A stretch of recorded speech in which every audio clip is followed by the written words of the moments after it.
जय श्री राम मित्रों, आपके अपने YouTube चैनल भक्तिरस पर आपका स्वागत है। दोस्तों, कहते हैं कि भगवान श्री कृष्ण की 16,108 पत्नियां थीं। क्या ये सही है?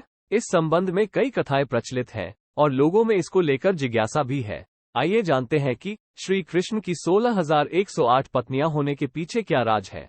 दोस्तों, आपसे निवेदन है कि वीडियो को लाइक और शेयर करना मत भूलिएगा। इसी आशा के साथ चर्चा आरंभ करते हैं। दोस्तों, महाभारत अनुसार कृष्ण ने रुक्मणी का हरण कर उनसे विवाह किया था। विदर्भ के राजा भीष्मक की पुत्री रुक्मणी भगवान कृष्ण से प्रेम करती थी और उनसे विवाह करना चाहती थी। रुक्मणी के 5 भाई थे: रुक्म, रुक्मरथ, रुक्मबाहु, रुक्मकेश तथा रुक्ममाली। रुक्मणी सर्वगुण संपन्न तथा अति सुंदरी थी।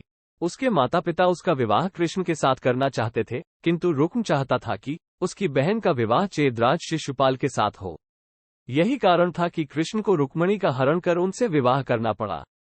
पांडवों के लाक्षागृह से कुशलतापूर्वक बच निकलने पर सात्यकी आदि यदुवंशियों को साथ लेकर श्री कृष्ण पांडवों से मिलने के लिए इंद्रप्रस्थ गए। युधिष्ठिर, भीम, अर्जुन, नकुल, सहदेव, द्रौपदी और कुंती ने उनका आतिथ्य पूजन किया।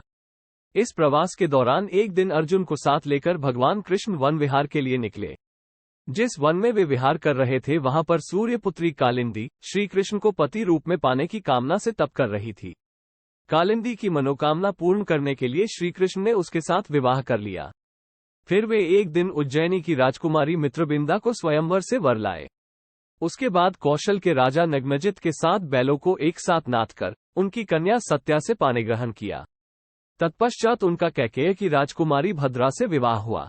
भद्रदेश की राजकुमारी लक्ष्मणा भी कृष्ण को चाहती थी, लेकिन परिवार कृष्ण से विवाह के लिए राजी नहीं था। तब लक्ष्मणा को श्री कृष्ण अकेले ही हर कर ले आए। इस तरह कृष्ण की 8 पत्नियां थी: रुक्मणी, जाम्बवती, सत्यभामा, कालिंदी, मित्रबिंदा, सत्या, भद्रा और लक्ष्मणा।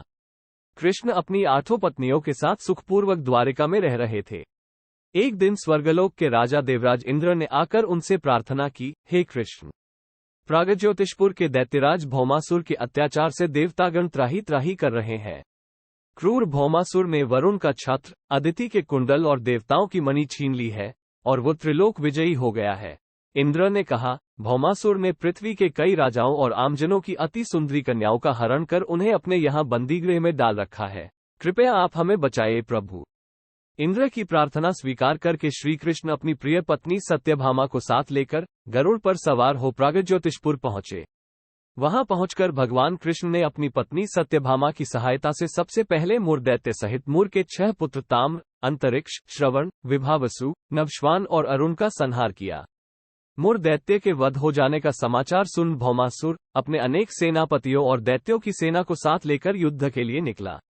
भौमासुर को स्त्री के हाथों मरने का श्राप था, इसलिए भगवान श्री कृष्ण ने अपनी पत्नी सत्यभामा को सारथी बनाया और घोर युद्ध के बाद अंत में कृष्ण ने सत्यभामा की सहायता से उसका वध कर डाला।